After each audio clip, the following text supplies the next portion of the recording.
भारतीय communist party मार्क्सवादी लेनिनवादी new democracy के आह्वान पर जनवादी अधिकारों पर हमला नहीं सहेंगे। फासीवाद का एक जवाब, इनकलाब जिंदाबाद का नारा बुलंद करते हुए एक दर्जन से अधिक संगठनों ने जनवादी अधिकारों पर हो रहे हमलों को रोकने और जनविरोध को दबाने के लिए सरकार द्वारा बार बार धारा 144 के दुरुपयोग को अभिव्यक्ति की आज़ादी कर हमला करार देते हुए आक्रोश व्यक्त किया। वामपंथी जनवादी सोच के संगठनों का मानना है कि जब से केंद्र में भाजपा के नेतृत्व में सरकार बनी है, तब से किसान, मजदूर, छात्र, नौजवानों के उनके सरकार की जनविरोधी नीतियों के विरोध के जनवादी अधिकारों पर हमले तेज होते जा रहे हैं। धरना प्रदर्शन के स्थलों को सीमित कर जेलों में तब्दील कर दिया गया है। सरकार का विरोध करने वालों को डराया धमकाया जाता है। धरना स्थलों पर आम आदमी को जाने से रोका जा रहा है। ये फासीवाद ताकतों का हमला किसी तानाशाही से कम नहीं। कॉमरेड मृगांक ने घोषणा की कि यदि सरकार या पुलिस से शांतिपूर्ण विरोध और लोकतांत्रिक मुद्दों पर कार्यवाही को सिर्फ सूचना देकर आयोजित करने की अनुमति तथा नई दिल्ली क्षेत्र से स्थायी धारा 144 हटाने संबंधी सकारात्मक प्रतिक्रिया नहीं आती है, तो सभी संगठनों की सहमति से शामिल संगठनों के साथ साथ इच्छुक नए संगठनों के साथ विरोध और तेज किया जाएगा। हालांकि जंतर मंतर को औपचारिक रूप से विरोध प्रदर्शन स्थल घोषित किया गया है, लेकिन अब वहां सिर्फ एक छोटा सा सार्वजनिक कार्यक्रम करने के लिए भी 10 दिन पहले नोटिस देना अनिवार्य कर दिया गया है। पूरे नई दिल्ली जिले, जहां केंद्रीय मंत्रालयों और राज्यों के भवन स्थित हैं, में स्थायी रूप से निषेधाज्ञा लागू है।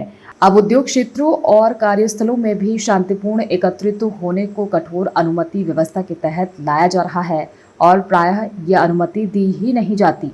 जंतर मंतर खुद एक घिरे हुए और निगरानी वाले क्षेत्र में तब्दील कर दिया गया है। 1 जुलाई 2025 को आज राजधानी दिल्ली में लोकतांत्रिक विरोध की जगह सिमटने के खिलाफ CPI-ML न्यू डेमोक्रेसी की दिल्ली समिति द्वारा जंतर मंतर पर आयोजित एक संयुक्त धरने में कई राजनीतिक पार्टियों, प्रगतिशील और लोकतांत्रिक संगठनों ने हिस्सा लिया। धरना स्थल से दिल्ली के मुख्यमंत्री को संबोधित एक संयुक्त ज्ञापन, जिसकी प्रतियां दिल्ली पुलिस आयुक्त और केंद्रीय गृह मंत्री को भेजी गई, पुलिस के माध्यम से प्रेषित किया गया। अब प्रदर्शन स्थलों से प्रतिनिधिमंडलों को स्वयं जाकर ज्ञापन सौंपने की अनुमति तक नहीं है, भले ही उनके साथ पुलिस की एस्कॉर्ट भी हो। सभी संगठनों ने इस ज्ञापन पर हस्ताक्षर किए। सिर्फ इस सरकार के खिलाफ आंदोलन नहीं है, ये इस व्यवस्था के व्यापक अंतर विरोधों को सामने रखने वाला आंदोलन है। साथियों, ये एक ऐसी व्यवस्था है जहां सिर्फ 32-33% वोट पाकर बनी हुई सरकार को ये लगता है कि वो बाकी के सारी जनता पे अपना शोषण, अपना दबदबा, अपनी ताकत लगाकर उसकी आवाजों को दबा देगा।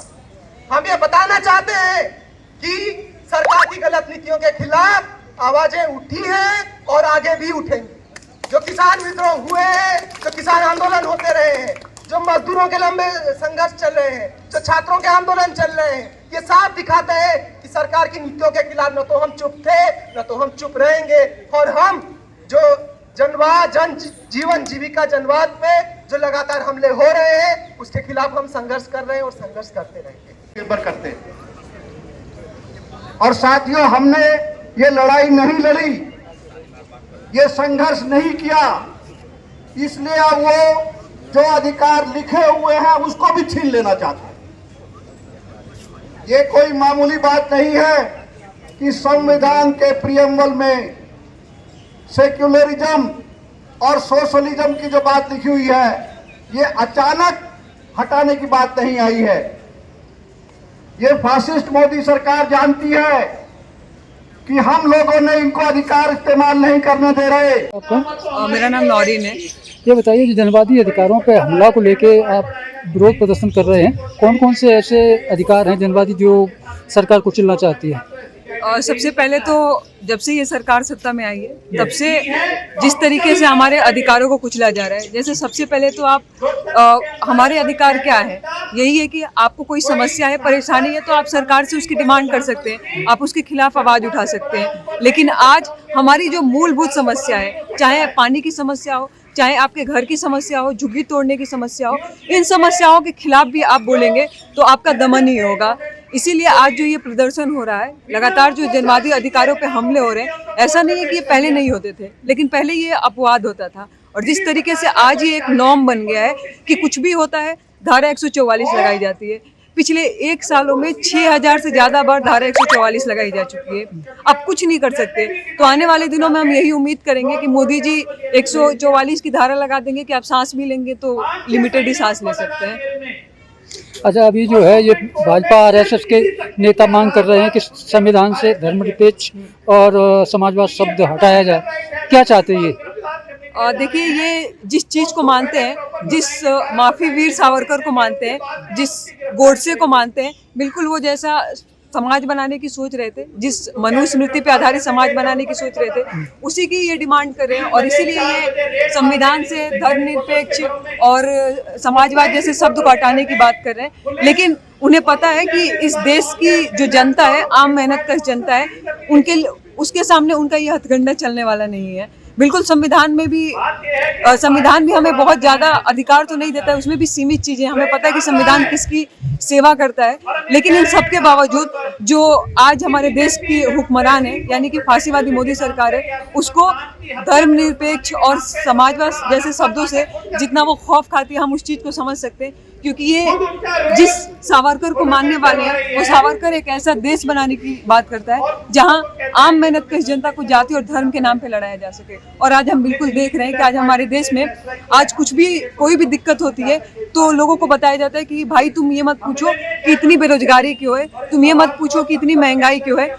इसका कारण ये है कि देखो, तुम्हारा पड़ोसी मुसलमान है, वो तुम्हारी नौकरी लेकर जा रहा है, तुम्हारा पड़ोसी हिंदू है, वो तुम्हारे रोजगार लेकर जा रहा है। तो ये सारी चीजें हिंदू मुसलमान के नाम पे जो आज ये देश में सरकार लोगों के दिमाग में जहर घोल रही है, इसीलिए ये तो उसका पूरा प्रोपेगेंडा है ना। ये तो इनकी हकीकत है कि ये ऐसा ही समाज बनाना चाहते हैं। लेकिन हमारे देश की जो आज़ादी का संघर्ष रहा है, उसमें अशफाक उल्लाह खां और राम प्रसाद बिस्मिल सरीखे हमारे क्रांतिकारी रहे हैं, जिन्होंने हंसते हंसते शहादत दी और अपने देश की आवाम से ये अपील भी की थी कि हमारे मरने का अगर उन्हें जरा भी अफसोस है तो हमारे लिए यही अच्छा होगा कि हम लोग मिल के रहें और एकजुट रहें। और बिल्कुल इस देश की आवाम एकजुट और संगठित है, ये सरकार के हथकंडे में वो शामिल नहीं होने वाली है। उसके खिलाफ यहाँ पे जो हम तमाम संगठनों के लोग हैं, भारतीय क्रांतिकारी मजदूर पार्टी से भी हम यहाँ पर आए हैं और हम ये मानते हैं कि ये जनवादी अधिकार हमारा एक मौलिक अधिकार है कि कोई भी चीज़ जो हमें गलत लगती है उसके बारे में बात करना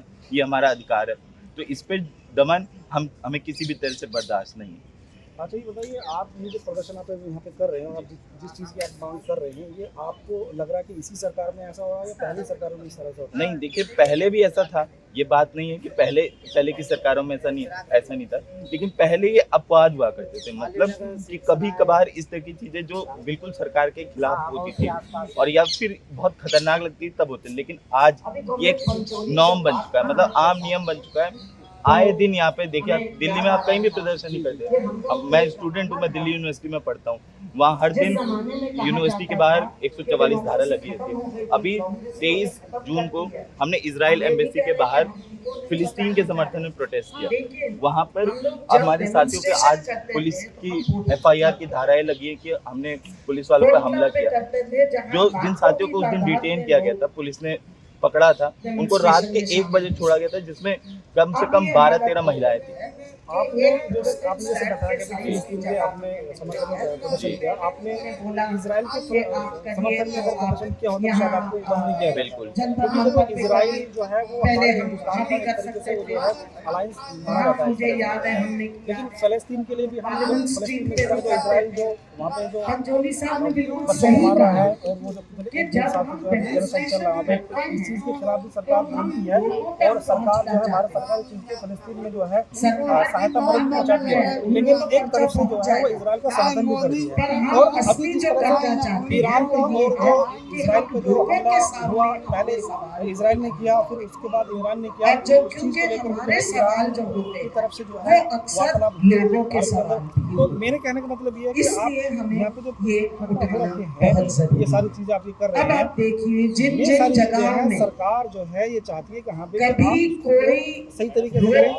ऐसा नहीं कि आप कहीं भी जाकर आप जाकर के किसी की सड़क को बंद कर देंगे धरना प्रदर्शन के नाम पे, तो सरकार इसको रोकना चाहती है। आप प्रदर्शन को बिल्कुल। रोकना नहीं चाहती है। नहीं, यही- सरकार आपका जो प्रदर्शन है उसको रोकना नहीं चाहती है। सरकार आप किसी भी रोड को ब्लॉक कर देते हैं, आप इस तरह की जो आम जनता को जो परेशानी होती है प्रदर्शन की वजह से, उसको रोकना चाहिए सरकार। आप ये देखिए, वही जैसे कहें इजराइल जो एम्बेसी है वो रोड पूरे दिन भर खाली रहती है। इजराइल में जो इजरायली सरकार का जो समर्थन है, ये जो फासीवादी सरकार है, ये मुख्यतः कर रही है। एक भारत का इतिहास देखिए आप, 1970 के दशक में भारत एकमात्र नॉन अरब कंट्री था जिसने फिलिस्तीन के समर्थन में वहाँ पे बात की थी यूएन में। और पूरे 1948 में जो भारत था वो पहले देशों में से एक था जिसने फिलिस्तीन के राज्य को मान्यता दी थी। जो भारत सरकार हमेशा का ये स्टैंड रहा है कि वहाँ पर फिलिस्तीन की आज़ादी के समर्थन में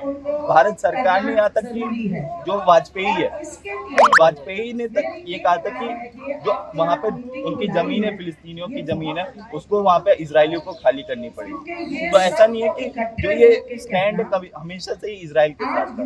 दूसरी चीज, ये जो रोड ब्लॉक करने की बात है, आज तक जो प्रदर्शन हुए हैं, चाहे यूनिवर्सिटी में जब हम करते हैं, हम तो अपने कॉलेज के कैंपस के अंदर करते हैं, स्टैचू के अंदर करते हैं, स्टैचू के पास में करते हैं, तब वहाँ पे कौन सा पब्लिक का डिस्टर्बेंस होता है। और प्रोटेस्ट तो मतलब ही प्रोटेस्ट तो क्या होता है, आप लोगों को बताना चाहते हैं कि इस मुद्दे के हम खिलाफ हैं। जनवादी अधिकारों पर हमला हो रहे हैं, ऐसा आपका मानना है। तो फांसीवाद भी जो है नए नए रूपों में विकसित हो रहा है, तो आम आदमी इसे कैसे पहचान पाएगा? आम आदमी देखिए, जैसे इमरजेंसी लगा था, आपातकाल लगा था, आपातकाल में ही जनवादी अधिकारों का जो बोलने की आज़ादी और बाकी लिखने की आज़ादी सबके ऊपर प्रतिबंध लगा था, लेकिन वो एक समय विशेष के लिए था। लेकिन आज हम पिछले 11 साल से देख रहे हैं, जब से भाजपा सरकार आई है, वो पूरा एक तो बोलने के अधिकार के ऊपर हमला कर रही है, संगठित होने के ऊपर अधिकार के ऊपर हमला कर रही है, संघर्ष करने के अधिकार के ऊपर हमला कर रही है। और जो भी जनता के मुद्दों पर, जनपक्षी मुद्दों पे जो भी बात करता है उसको तरह तरह से दमन कर रही है। यहाँ तक कि आपने उत्तर प्रदेश में देखा होगा कि एक स्थानीय पत्रकार ने जो मिड डे मील में, मध्याह्न भोजन में नमक रोटी खाते हुए बच्चे का एक रिपोर्ट डाला तो उसको जेल में डाल दिया। तो जनता के पक्ष में जो भी आवाज़ उठाने वाले लोग हैं, उनकी तो आवाज़ कुचला जा रहा है, लेकिन जो समाज में नफरत फैलाने वाले लोग हैं, हिंदू मुसलमान करने वाले लोग हैं, उनको खुली आज़ादी है।